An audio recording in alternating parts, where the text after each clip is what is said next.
when I was in senior high, I did my science. I did elective mathematics, I did biology, chemistry, and physics. Then from senior high, came to university to read business. Quite a flip. Because I think when I got to the final year in senior high, I started having a different perspective about career options. And I was like, I think I rather want to be a businessman.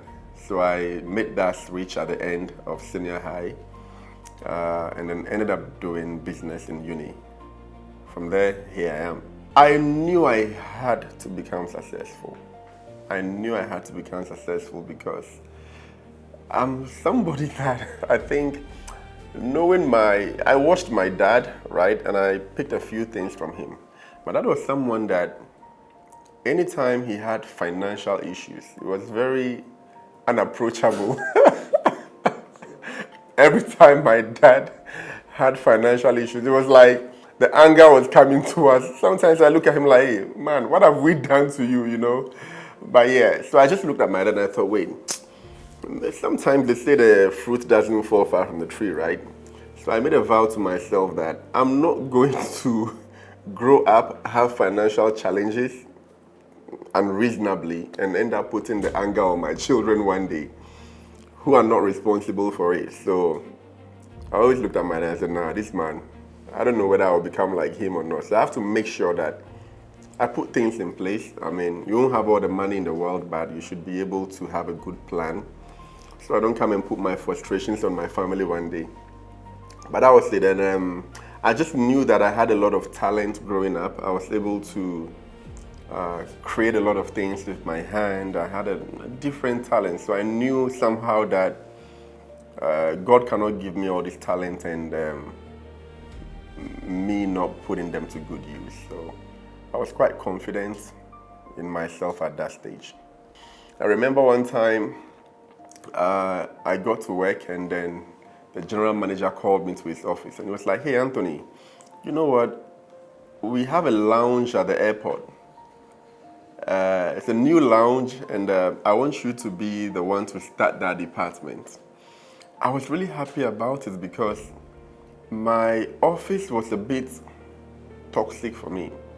It was one office that I shared with my boss and everybody else, just one room, so we're all like face to face with each other. And it was quite toxic. I didn't think I fit in well into the office. I felt really out of place there. My dad had passed in 2012. That was when I chose to, get a job and support myself and my mom. So I didn't really feel like I was mentally in the right space to start working. And honestly, my conduct at the workplace wasn't the best. There was a lot of truancy from me. I didn't think I was motivated. I didn't think I was one of the best employees there, So it was no surprise to me when they put some plots together to get me out of the office to the airport. So this general manager said, hey, Tony, I want you to start the lounge at the airport. What do you think? And I said, yeah, great idea. I would love it. I went back into the office and my boss asked me that, hey, what did GM say? And I told her. She said, would you take the airport offer? And I said, yeah, I'll take it. The next day, my replacement was standing by my desk waiting for me to stand up. So in my mind, I was like, wow, that was fast. But I didn't really think too much about it. Then they assigned somebody to take me to the airport to settle into the lounge, right? We get to the airport and the guy is now asking the airport authorities how to get a table and a chair for me anywhere around the airport to sit. I was like, wait, I heard we have a lounge here. What do you mean table and chair anywhere? Well, long story short, there was no lounge there. It was basically getting me to the airport and they were like, you know what, you just come and start work at the airport. We'll figure something out for you. I'm like, start work as what? Where? Because my place in the office was taken. So I go to the hotel. They give me a list of guests they are expecting and the placard. So I go there and I hold a card like this, waiting, hoping that people will spot me, and then I pick them to the airport. And then again, my stubbornness followed me there. There are times I would just leave, go home and sleep. When I come back to work, like, hey, Anthony, you are in trouble. You were not at the airport yesterday. They were looking for you. It kept happening. So that's where I was at the airport. And then one time I was going to work and I was just thinking that, I came to Accra with so much dreams, thinking I'm coming to make it in the big city, coming from the Volta region, and here I am holding a placard every day on 500 cedi salary. That's about less than $50 monthly. That money never even lasted for a week. So I was asking myself questions. I came here with so much expectations of myself, but for 3 years now, I've been here holding a placard. Something had to change. I just told myself, hey, something has to change. Because I realized that what I didn't have was time to do anything. Because you wake up at dawn, commute to work, close from work, you get home, it's already late, and you repeat the next day. So you may have a lot of talent, but no time to put the talent to use. So that's what I figured out, and I took the bold decision to quit the job. Not because I had another job, but because I believed I had talent. And when I have time, I'll figure something to do with my talent. So that's how I like to put it. All I wanted was time on my hands, no pun intended, but this is how it turned out. So that's what I did after the airport. Now I wake up, I go to the roadside, and it's like dead silence. Everybody has gone to work, just me. I'm like, okay, now I have the time. What am I going to do with it? I tried different things. They all failed very beautifully. I used to go and buy used jackets, like suits, try and refurbish them, sell to a few people, make some profit. It was a very difficult hassle. It didn't really last, and I tried another thing that failed. So there was a time I saw these guys walking on the street playing the piano, the guitar. And I called them, I'm like, 3 guys, oh, you guys are really good with the guitar. Let's do some business.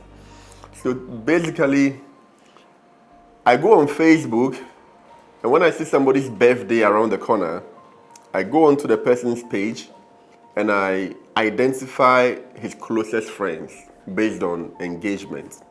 I go into your close friends' DMs, I'm like, hey, you know what? Adjo's birthday is around the corner, but I have an idea that I think she would really love. Basically, I want Adjo's name or nickname or something. I give it to my guys to compose some nice song.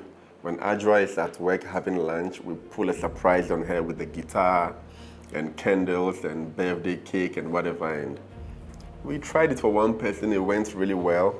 We took videos of it. I used that video to sell the concept to different people. So that was it. That was the next hustle. I sent these guys out to go and perform for people on their birthdays. We get paid some little money and just split the money to the guys. But it didn't work out well because the guys at a point started showing up late, ruining people's birthday plans.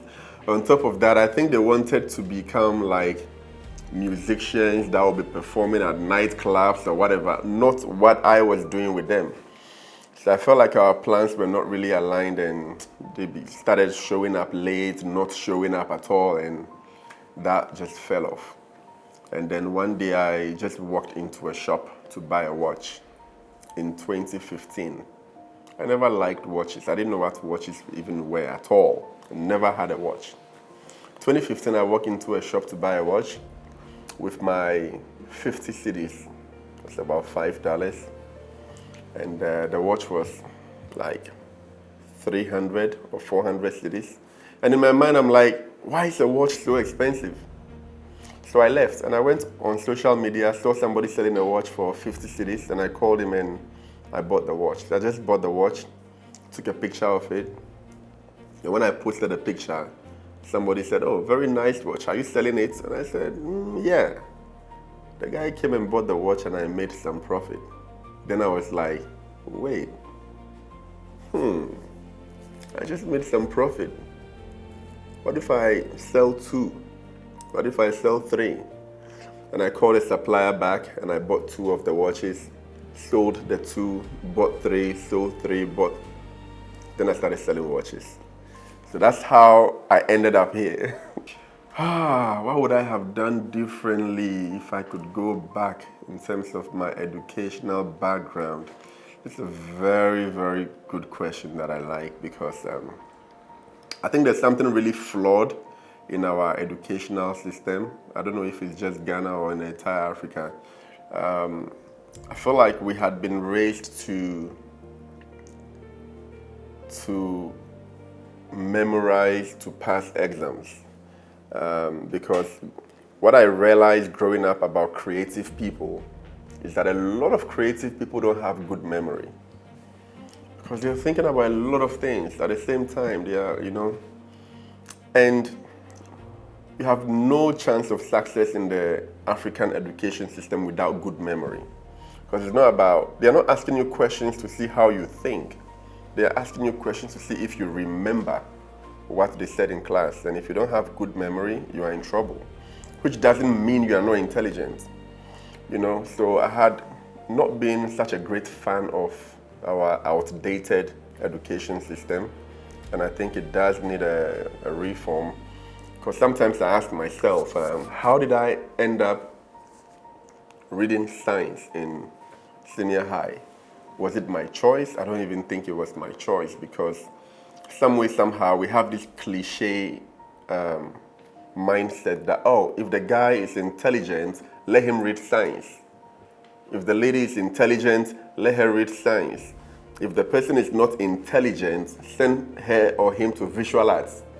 It was really, really toxic mindset because getting into the creative space, I've realized that it requires crazy intelligence to be a creative person, and you need a lot of intelligence to be an artist, to be, So how are they saying people who were not intelligent should go and read visual art? Even we are in a continent where, some occupations are looked down upon. There was a time that Ghana's Parliament House had to import furniture from China. And I'm like, look at this. So we grew up in a space where the carpentry or the woodwork industry was mocked, or we think, if you don't succeed in life, you'll become a carpenter, you'll become a this. And then the whole country has to go and import furniture from a country that did not look down on their carpenters, And I think sometimes I don't blame the generations before us because in their era, they didn't really have the technology we have now. So it could be understandable why just a handful of careers were like for the elite. Every parent wanted their child to be a doctor, a lawyer, a pilot. What else? Just a few careers that parents were proud of. So imagine those days telling your parents that you wanted to become a dancer. They would think you are mad. But now we have technology, we have social media, so I think we need to re-look at education, whether we're just trying to create people who can memorize and pour out, or we building critical thinkers. Yeah, 2 unforgettable moments. I think the first one will be my dad passing. Yeah, I think my dad passing, and when he was laid in state, like looking at him laid in state, and there was one thing I saw that really stuck with me. Like, I think he was laid standing because he was customs. I don't know if it's a thing with the armed forces or whatever. I don't know, but he was standing. So I was like literally standing, and I was just remembering seeing ice dripping, like water drops from his hands, and I thought it was really strange. I don't know why, but it just stuck with me, seeing that ice drops from his fingers. But the second one would be, I think, my wedding. Yeah, those 2 moments when I got married. My wedding, I did a very small wedding because I have this social anxiety sometimes. I don't like too many people and noise and all that. So I did a very small wedding, and it was very beautiful seeing very close friends and family around, a lot of happiness, and I mean, that was a moment that I had always envisioned growing up. Like, so I'll also get married one day, you know. So when it happened, it was very memorable for me.